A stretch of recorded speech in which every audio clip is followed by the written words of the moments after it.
نہ کوئی غم کرو نہ خوف، خوشیاں مناؤ جنت کی جس کا تم سے وعدہ کیا گیا تھا۔ اللہ کی ربوبیت پر اطمینان جب انسان کو ہو جاتا، میرا رب اللہ ہے، ربی اللہ، انسان کے لیے نہ کوئی کھٹکا، نہ کوئی خطرہ، نہ کوئی خوف، نہ کوئی حزن۔ جو کچھ ہو رہا ہے کس کے اذن سے ہو رہا ہے؟ اللہ کے اذن سے۔ اللہ کے اذن کے بغیر پتہ تک نہیں ہلتا۔ یہ کوئی اندھا بہرا مادہ نہیں ہے جس سے مجھے کوئی خوف ہو۔ اندھا بھینسا چلا رہا ہو اس سے تو ڈرنے کا ہر انسان کو ڈرنا چاہیے، نہ معلوم کس کو ٹکر مار دے۔ لیکن نہیں، اس کائنات کو چلانے والا ایک سمیع و بصیر خدا ہے۔ وہ جو میرا دوست ہے، میرا ولی ہے۔ اللہ ولی الذین آمنوا یخرجہم من الظلمات الی النور۔ اللہ اہل ایمان کا ولی ہے، ساتھی ہے، پشت پناہ ہے، مددگار ہے، حمایتی ہے۔ بتائیے جسے یقین ہو جائے کہ اللہ میرا مددگار، اللہ میرا محافظ، اللہ میرا پشت پناہ، اللہ میرا حمایتی، اس کے لیے کوئی خوف ہوگا؟ اس سے کوئی ڈر ہوگا؟ میں مثال دیا کرتا ہوں ایک بہت سادہ، پنجاب کے دیہات کی۔ تو بڑا چودھری ہے اور کوئی غریب کسان ہے۔ اس غریب کسان کے جانوروں کو ہر وقت اندیشہ ہوگا چوری کا، کوئی میری بھینس کھول کر نہ لے جائے، کوئی میرا بیل کھول کر نہ لے جائے۔ لیکن جس کے بارے میں یہ سب کو معلوم ہو کہ وہ جو بڑا چودھری ہے وہ اس کا دوست ہے، اس کی بچیا کو کوئی خوف ہوگا؟ اس کی بھینس پر کوئی ہاتھ ڈالے گا؟ اسے کوئی اندیشہ ہوگا؟ نہیں۔ کیوں؟ کہ وہ بڑا چودھری، بڑا اس کا یہاں کا سردار، جاگیردار، سب کو معلوم ہے وہ میرا دوست ہے، کوئی میرے خلاف اقدام نہیں کر سکتا۔ اس دنیا میں یہ چھوٹی سی بات اگر آپ کے دلی اطمینان اور سکون کا باعث بن سکتی ہے تو ذرا تصور کیجئے۔ میں لفظ تصور استعمال کروں گا صرف اس لیے کہ اس کا ہم جس کو کہتے ہیں ادراک اور شعور کر نہیں سکتے، اگر کے ساتھ کر سکتے۔ اگر یقین ہو کہ اللہ میرا مددگار اور یقین ہو کہ اللہ ہر آن میرے ساتھ ہے، پھر کوئی خوف؟ کس کا خوف؟ کوئی شے اللہ سے بالا تر ہے؟ کوئی قوت اس سے زیادہ طاقتور ہے؟ کوئی اس کے ارادے کو بدلنے والا ہے؟ کوئی اس کی مشیت کے آڑے آنے والا ہے؟ یہی بات ہے جو حضور نے فرمائی، یہ ایمان کا حاصل ہے لب لباب، کہ دیکھو اچھی طرح اس بات کو ذہن نشین کر لو۔ اگر تمام انسان مل کر تمہیں کوئی نقصان پہنچانا چاہے، نہیں پہنچا سکتے مگر جو کچھ اللہ نے لکھ دیا ہو، اور تمام انسان مل کر تمہیں کوئی نفع پہنچانا چاہے، نہیں پہنچا سکتے مگر وہ شے جو اللہ نے طے کر دی۔ آپ پھر میں کہوں گا ذرا طاری کیجئے، اسے فرض کیجئے، اسے سوچئے۔ اگر اس حدیث پر ہمارا دل ٹھکا ہوا ہو تو کسی سے ڈر ہوگا؟ یہ مجھے نقصان نہ پہنچا دے، یہ میری رپورٹ خراب نہ کر دے، یہ میری انکریمنٹ نہ رکوا دے، یہ میرا یہ نہ بگاڑ دے، یہ میرے یہ نقصان نہ پہنچا دے۔ اس کا ڈر، اس کا ڈر، اس کا خوف، اس کی خوشامد، اس کے لیے جا کر طرح طرح سے اپنی عزت نفس کو ذلیل کروانا اس کے سامنے، یہ سب کچھ کیوں کرتا ہے انسان؟ جب سمجھتا ہے کہ اس کے ہاتھ میں میرا کوئی نفع ہے، اس کے ہاتھ میں میرے لیے کوئی ضرر ہے، یہ مجھے کوئی غضب پہنچا سکتا ہے، یہ مجھے کوئی نقصان پہنچا سکتا ہے، یہ میرا کوئی کام بنا سکتا ہے، یہ میری کوئی ضرورت پوری کر سکتا ہے، اسی کا نام شرک ہے۔ جہاں آپ نے یہ سمجھا کہ غیر اللہ کے اندر کوئی طاقت موجود ہے، وہی شرک ہے۔ بتوں سے تجھ کو امیدیں، خدا سے نو امیدی، مجھے بتا تو صحیح اور کافری کیا ہے؟ شرک تو یہ ہے۔ جس پر بھی تمہیں یہ خیال ہے، کلمہ ہے یہ کلمہ سوم، لا حول ولا قوت الا باللہ، ذرا اس پر دل کو کبھی اگر آپ تصور کریں، پھر فرض کریں، دل ٹھک جائے اس پر، کوئی طاقت نہیں۔ یہی بات تھی جو شیخ عبد القادر جیلانی رحمۃ اللہ علیہ نے اپنی وصیت میں اپنے بچے سے کہی۔ 11ویں دینے والے ہیں، لیکن حضرت شیخ عبد القادر جیلانی کی وصیت اور تعلیمات کو کتنے لوگ ہیں کہ جانتے ہو؟ یہ جن مقامات تک پہنچے ہیں وہ کس چیز کی بدولت پہنچے؟ انہوں نے جو پیغام دیا وہ کیا تھا؟ اے میرے بچے، جس طریقے سے قرآن مجید میں حضرت لقمان کی نصیحتیں جو ہے نقل کر دی گئی ہیں، میں یہ عرض کروں گا بالفرض اگر قرآن حضرت عبد القادر جیلانی کے بعد نازل ہوا ہوتا تو شیخ عبد القادر کی یہ نصیحتیں بھی قرآن میں درج ہوتی۔ اتنی اونچی نصیحتیں ہیں۔ اے میرے بچے، اس حقیقت کو ذہن نشین کر لے، لا فاعل فی الحقیقت ولا مؤثر الا اللہ۔ اس کائنات میں نہ کوئی فاعل حقیقی ہے نہ مؤثر حقیقی ہے سوائے اللہ۔ کسی شے میں کوئی تاثیر نہیں اگر اللہ نہ چاہے۔ آگ جلا نہیں سکتی اگر اللہ نہ چاہے، پانی ڈبو نہیں سکتا اگر اللہ نہ چاہے، زہر ہلاک نہیں کر سکتا اگر اللہ نہ چاہے، کوئی چیز فائدہ نہیں پہنچا سکتی اگر اللہ نہ چاہے۔ تو در در پہ کیوں سر جھکاتے ہو؟ در در پر کیوں جبیں سائی کرتے ہو؟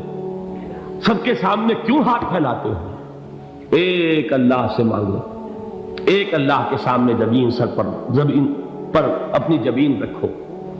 لا فاعل فی الحقیقت ولا مؤثر الا اللہ۔ نظر آتا ہے ہمیں کہ پانی پیاس بجھا دیتا ہے، پیاس بجھانے کی صلاحیت پانی میں نہیں ہے، اللہ کے اذن سے۔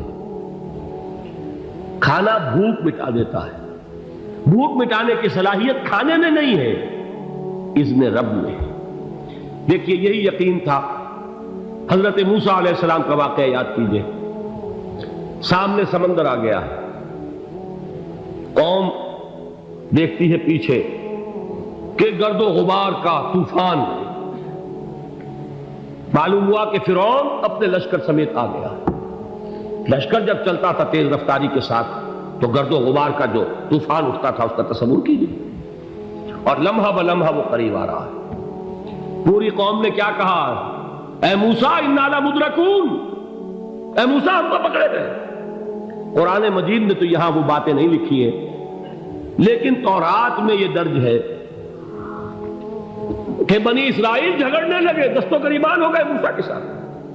موسیٰ نے یہاں مروایا لا کر، اس سے تو ہم ہی بہتر تھے، وہاں کھانے کو ملتا تھا، زندگی تو تھی، بیگار ہم کر رہے تھے، موت تو نہیں تھی۔ اب جو کچھ ہوگا اس کا تصور کرو، جس طریقے سے ہمارے ٹکڑے اڑائے جائیں گے۔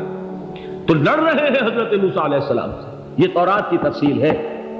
قرآن میں صرف اتنا آیا ہے، پریشان ہو کر انہوں نے کہا انا لمدرکون، موسیٰ ہم کو پکڑے گئے۔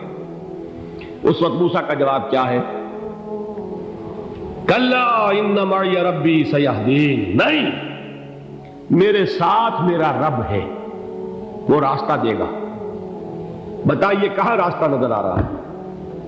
یہ ہے ایمان بالغیب۔ راستہ نظر نہ آئے تب اللہ پر یقین ایمان ہے۔ جیب میں پیسے ہوں اور تب دل کو اطمینان ہے تو ایمان کس پر ہوا؟ پیسے پر، اللہ پر نہیں۔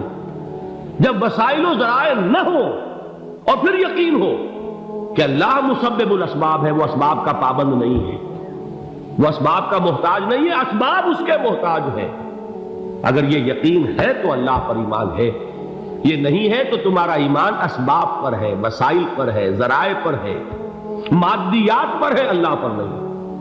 اس وقت کہاں راستہ تھا؟ کوئی راستہ تھا؟ سمندر ہے اور ادھر سے لشکر آ گیا ہے۔ کلا ان معی ربی سیہدین۔ اب دیکھیے ایمان کہہ دینا آسان ہے، ہوا معکم اینما کنتم، جہاں کہیں بھی تم ہوتے ہو اللہ تمہارے ساتھ ہوتا ہے، لیکن اس کا یقین قائم ہو جائے تو زمین و آسمان کا فرق واقع ہو جائے۔ یہی بات ہوئی حضور کے ساتھ۔ غار ہے، چھپے ہوئے ہیں محمد رسول اللہ اور آپ کے وہ یار غار ابو بکر صدیق رضی اللہ تعالی عنہ۔ اقبال نے حضرت ابو بکر کی شان میں چند اشعار کہیں صرف، لیکن واقعہ یہ ہے کہ بھاری بھاری نظموں پر اور قصیدوں پر بھاری ہے، طویل ترین نظمیں اور قصیدے ہوں ان پر بھاری ہے۔ ہمتیں ابو بکر کی ہمت جو ہے، کشت ملت را چوں ابر، جیسے بارش سے کھیتی اپجتی ہے، ابو بکر کی ہمت اور عزیمت اس امت کو اسی طرح سینچنے والی ہے۔ ثانیے اسلام و غار و بدر و قبر،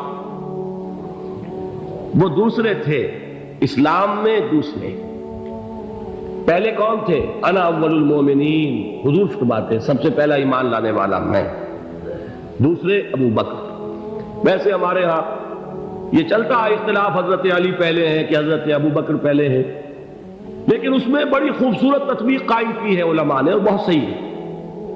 چار کے بارے میں فیصلہ ہی مت کرو کہ کون پہلے، ان کی ایک عجیب تقسیم کر دی ہے۔ آزاد مردوں میں، بالغ مردوں میں سب سے پہلے ابو بکر، بچوں میں سب سے پہلے علی، خواتین میں سب سے پہلے خدیجہ، اور غلاموں میں سب سے پہلے زید بن حارثہ۔ بڑی پیاری تقسیم ہے، یہ چاروں ہی پہلے ہیں، ہر ایک کے لیے اولیت ہے۔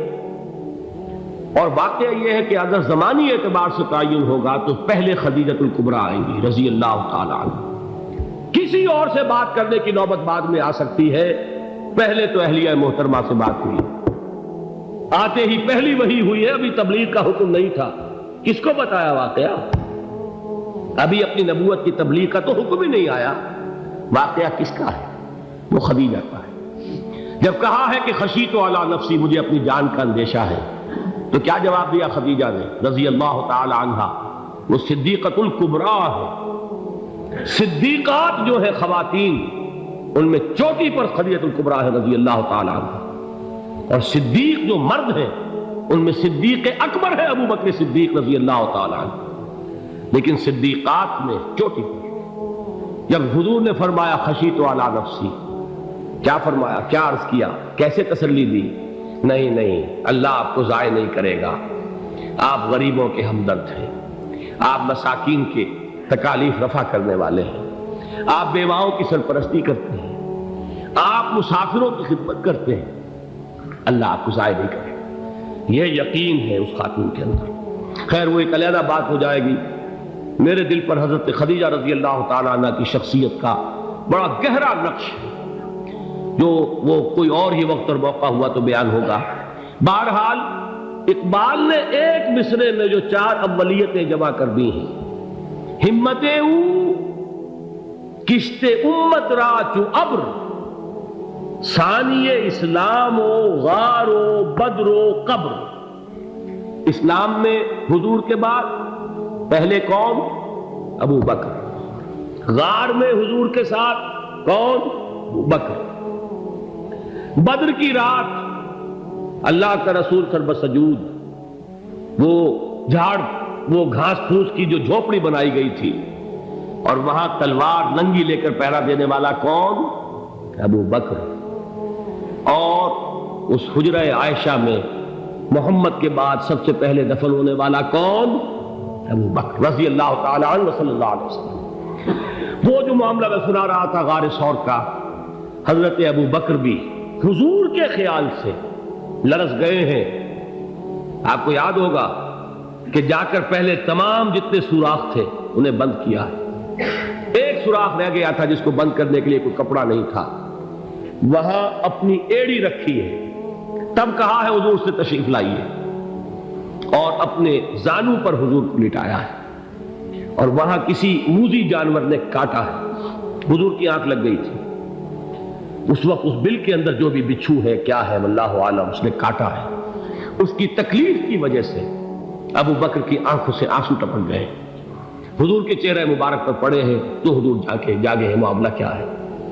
ایڑی نہیں ہٹائی وہاں سے، مبادا وہ جانور وہاں سے نکل کر محمد الرسول اللہ کو کوئی گزن پہنچا دے، ابو بکر کی ایڑی ہے، جس طرح چاہے کھا لے، ختم کر دے، جان نکل جائے تب کوئی آنچ آئے، محمد پر تو آئے، لیکن جیتے جی نہیں۔ وہ ہے ابو بکر۔ حضور کے خیال سے اس وقت حضور نے پھر اپنا لعاب دہن لگایا ہے، اور اس سے پھر آپ کی تکلیف ختم ہوئی۔ جیسے خیبر میں حضرت علی کی آنکھ دکھ رہی تھی، اس کو جو شفا حاصل ہوئی ہے وہ بھی حضور کے لعاب دہن سے ہوئی۔